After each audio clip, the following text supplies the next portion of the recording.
Hey guys, I'm Pixel Dan, and today we're going to look at a selection of some of the newest Realm of the Underworld figures from Zolo World.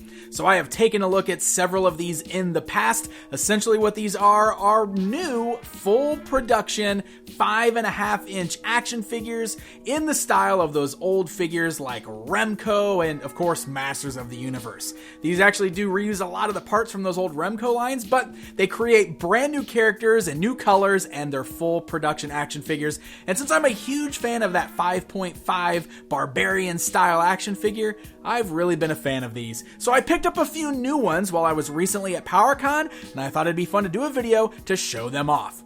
So first of all, I want to talk about the packaging because I love the way these guys are packaged.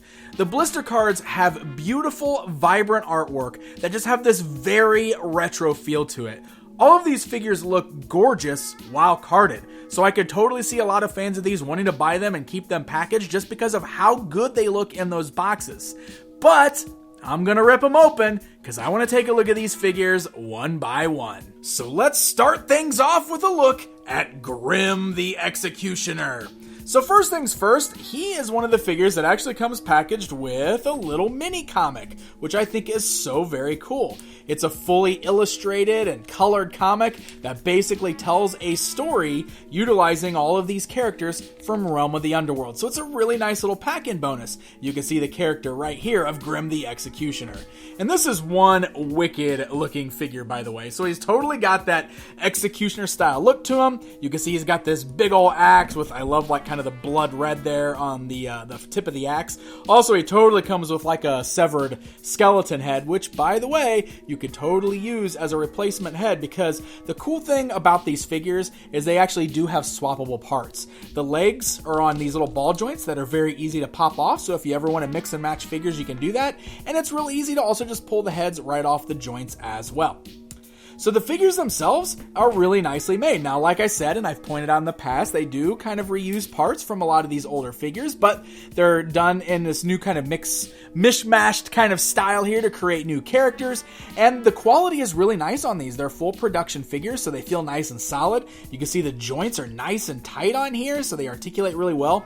And this guy has just got a very cool look. He's got a real metal chain. Look at that, just kind of wrapped around him there, so you can drape it on his arms or his hands. I love this little headdress thing he's got going on with like the shoulder tassels and the little necklace with the skull on it, which is very cool. And he's got that cool Executioner hood on to cover his face, and it's got one eye hole, so you can use it to see his eye. Either way, really, because his eyes are very different. I actually kind of like it where it's like this empty socket showing. I just think that's really cool. So you can position that however you want to. Or, look at this, you can remove the whole thing. And holy cow, that is one horrifying head sculpt. Just look at that thing.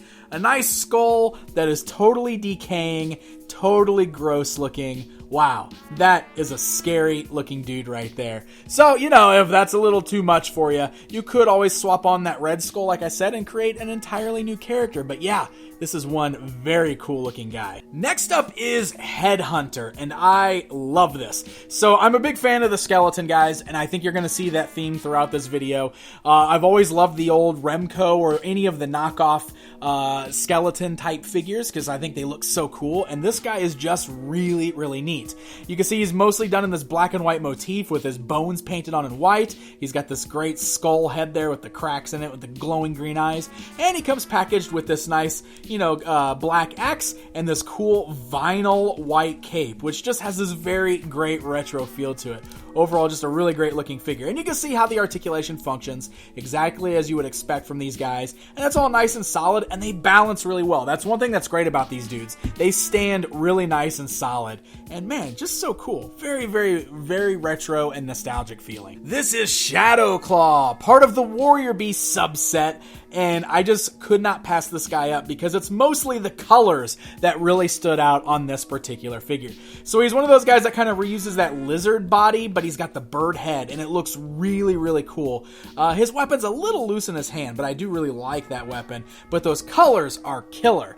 So it's totally an homage to Screech from Masters of the Universe, with that pink, kind of magenta, and the dark purple there. But even without that nod to a Masters of the Universe figure, those colors are so striking. They just really pop and make this guy stand out and just look incredibly cool. I love him. This is Death, and he is one of the figures I was most excited for because he is a very specific homage to a line of figures called Speculatron. Those figures actually had bodies that were filled with liquid with glitter in them, and Deathlore was the character that looked exactly like this. He was like a purple skeleton guy with a glittery liquid chest. He's actually super rare these days, but he's one of those kind of fan-loved designs, so Zolo World did their own rendition of him here. So he doesn't actually have liquid in his body. It's just done in like a clear plastic with glitter worked into the mold, and it stands out really well. It looks really cool, and he's got a nice translucent purple harness as well, also with the glitter on it,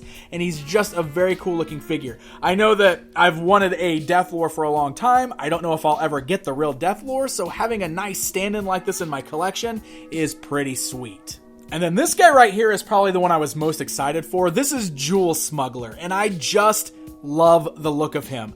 From the translucent crystal blue that he's molded in, to that shiny silver used on his boots and his armor and the eyes there, he is just an incredibly rad looking action figure. That color scheme is amazing, and I absolutely love this guy. I think he is my favorite from the bunch.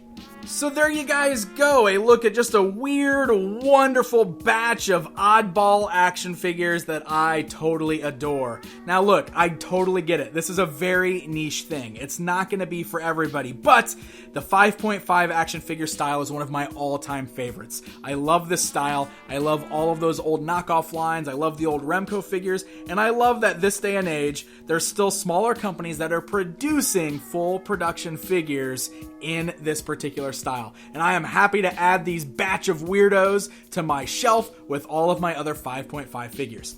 So if you're interested in some of these yourself, you can check them out at underworldfigures.com. They have a bigger selection than even what I showed here today, so definitely go check them out for yourself.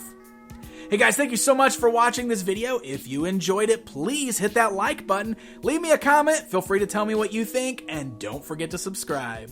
Until next time, my friends.